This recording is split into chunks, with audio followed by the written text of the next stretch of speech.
Assalamualaikum warahmatullahi wabarakatuh.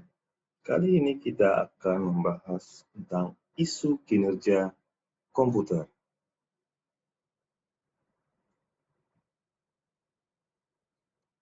Dari tahun ke tahun, biaya sistem komputer terus-menerus menurun secara dramatis.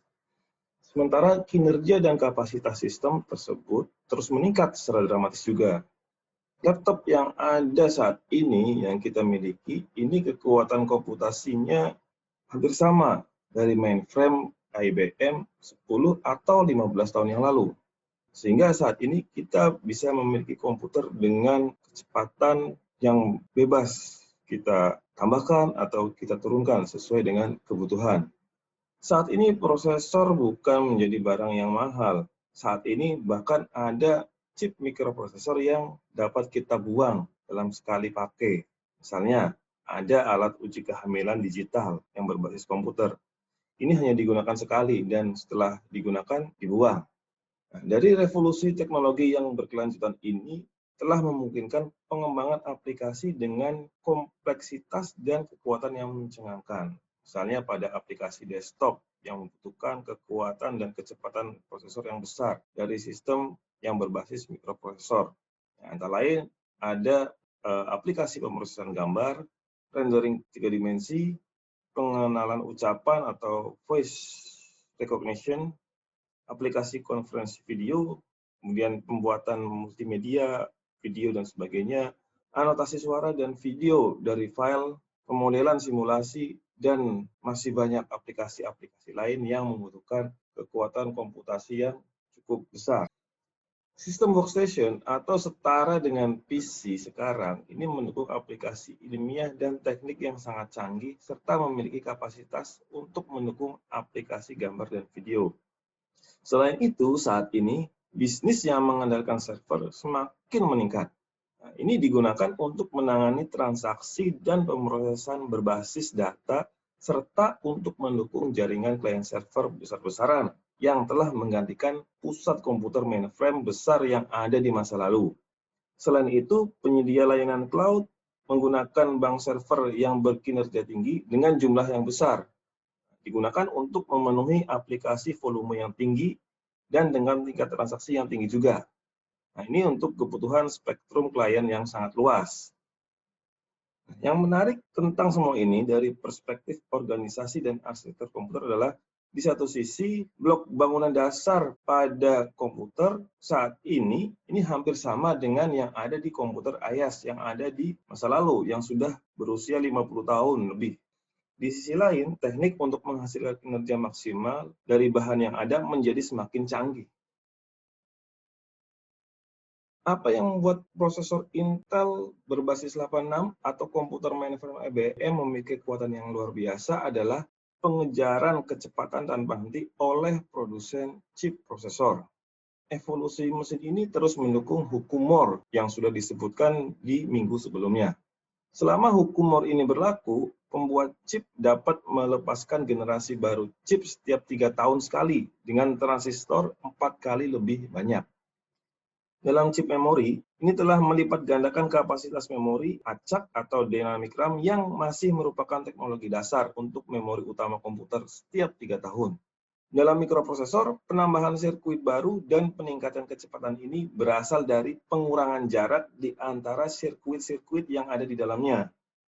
Hal ini telah dapat meningkatkan kinerja 4 atau 5 kali setiap 3 tahun atau lebih bahkan sejak Intel meluruskan keluarga 86 pada tahun 1978. Tetapi kecepatan mentah dari prosesor ini tidak akan mencapai potensinya secara maksimal kecuali dia diberikan aliran pekerjaan yang konstan untuk dilakukan dalam bentuk instruksi komputer. Apapun yang menghalangi aliran data ini dapat merusak kekuatan prosesor.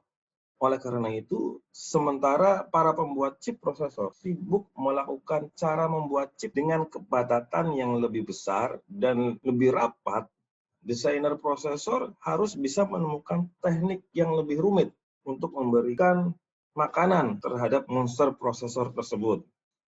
Di antara teknik-teknik yang dibangun dalam prosesor kontemporer adalah sebagai berikut. Yang pertama, pipelining. Ini adalah pelaksanaan satu instruksi yang melibatkan banyak tahapan operasi, termasuk mengambil instruksi, mengkode opcode, mengambil operan, melakukan perhitungan, dan sebagainya.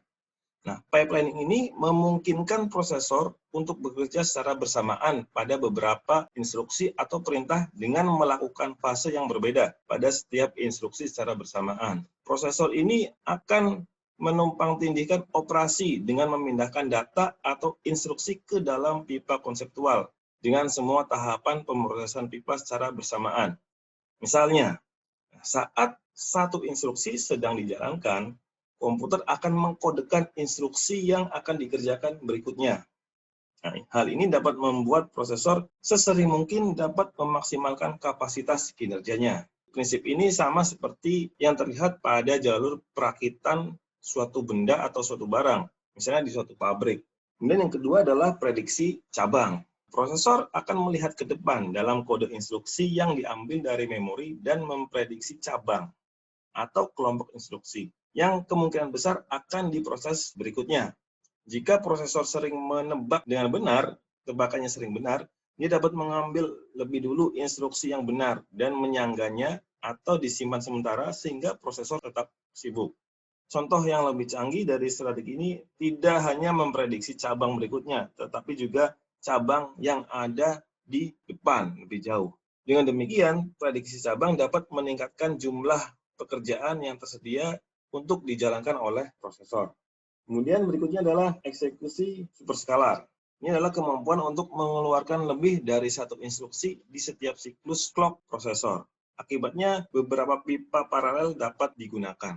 Kemudian berikutnya adalah ada analisis aliran data. Prosesor menganalisis instruksi mana yang bergantung pada hasil satu dengan yang lain atau data yang dibutuhkan untuk membuat jadwal perintah atau jadwal instruksi yang dapat dioptimalkan. Di mana sebetulnya instruksi ini akan dijadwalkan untuk dieksekusi saat instruksi sudah masuk kondisi ready atau siap, terlepas dari urutan jalannya program yang semestinya. Jadi tidak tergantung dari urutan eksekusi program pertama kali. Nah, ini dapat mencegah adanya penundaan eksekusi yang tidak perlu. Kemudian eksekusi spekulatif. Ini memungkinkan prediksi cabang dan analisis aliran data. Beberapa pemroses secara spekulatif menjalankan instruksi sebelum kemunculannya yang sebenarnya dalam eksekusi program. Kemudian menahan hasilnya di lokasi sementara.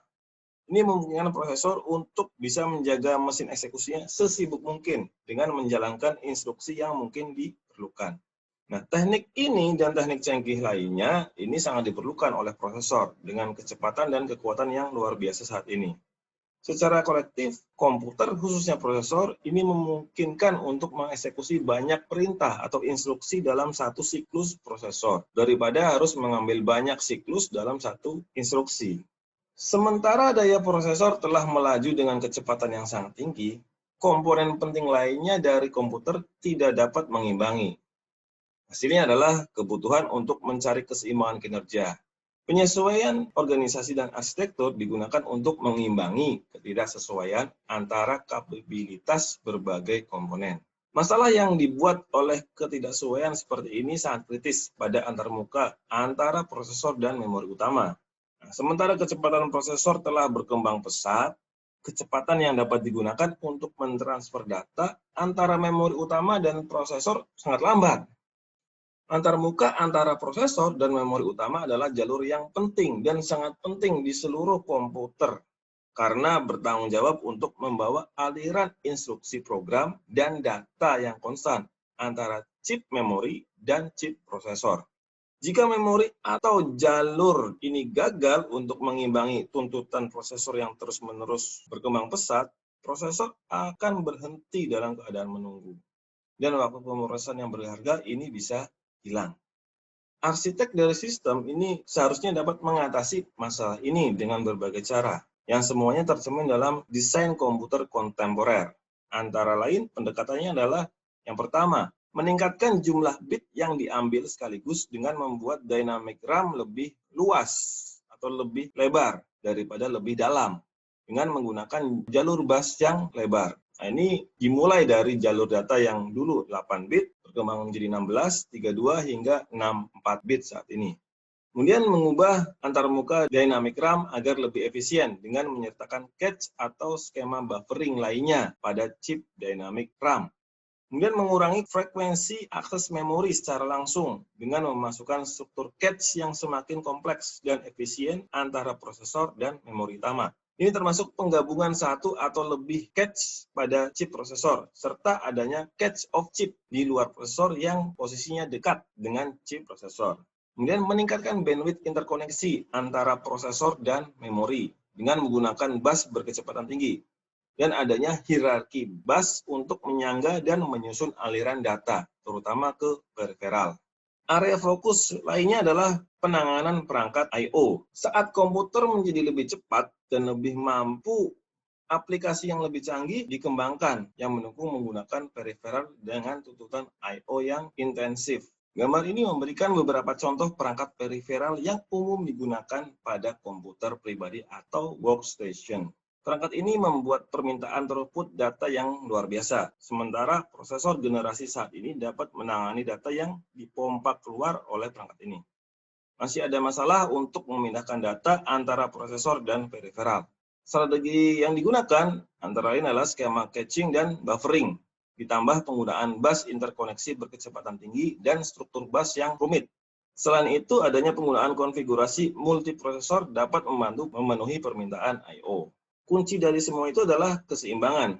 Desainer secara konstan berusaha untuk menyeimbangkan throughput dan permintaan pemrosesan dari komputer prosesor, memori utama, perangkat I/O, dan struktur interkoneksi. Desain ini harus selalu dipikirkan ulang untuk mengatasi dua faktor yang terus berkembang, antara lain laju perubahan performa di berbagai area teknologi, yaitu antara prosesor, bus, memori, dan peripheral ini sangat berbeda dari satu jenis elemen dan elemen lainnya, terutama dari sisi peningkatan kecepatan. Kemudian adanya aplikasi baru dan perangkat peripheral baru secara konstan mengubah sifat permintaan pada sistem dan kaitannya dengan tipikal profil instruksi dan pola akses data. Dengan demikian, kita bisa mengatakan bahwa desain komputer adalah bentuk seni yang terus berkembang